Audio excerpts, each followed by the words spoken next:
En tant que chef de l'État, garant de l'unité de la nation, il m'appartient de montrer la direction à suivre. Servir, c'est aider des personnes qui ont besoin d'assistance, mais aussi et surtout montrer la voie à suivre. Nous devons tous être disposés à servir quel que soit notre revenu, notre âge ou notre statut social. Loin de la caricature et des définitions livresques, le rappel du président Ali Bongo Ondimba du Gabon a le mérite d'interpeller les esprits et de convoquer la sagesse qui sommeille en chacun de nous. Car la vie, c'est la synthèse des sens et l'art de s'en servir. Le service, quant à lui, est bien plus qu'un art de vivre. Il est d'ailleurs institué depuis les Saintes Écritures, où l'on peut noter que quiconque veut être grand parmi vous, qu'il soit votre serviteur, et quiconque veut être le premier parmi vous, qu'il soit votre esclave. Si certains croient que seuls les pauvres et les humbles doivent servir, d'autres en revanche pensent que seuls les riches devraient le faire. Or, le service n'a pas de pays, de nationalité, d'appartenance, de couleur. L'on doit pouvoir servir autrui volontairement. Pour cela, Gandhi nous le rappelle dans les lettres à Ashram, paru en 1937, il faut simplement donner ce dont on est capable et ne faire passer qu'ensuite le service de soi-même. Tout cela est vérifiable dans l'engagement des forces armées et au sein des forces de sécurité et de défense de tous les pays, dont le Gabon,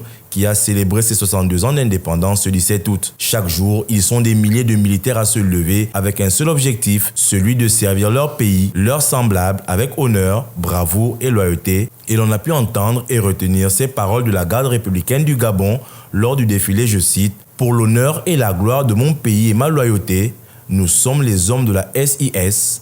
À l'horizon flotte notre étendard avec force et fierté. Il est écrit « Vaincre ou mourir ». Jusqu'au bout, au bout du sacrifice suprême, nous nous battrons pour la gloire du président. Je défendrai mon président avec bravoure au péril de ma vie. Je défendrai mon président avec honneur et fidélité. La garde meurt mais ne se rend pas.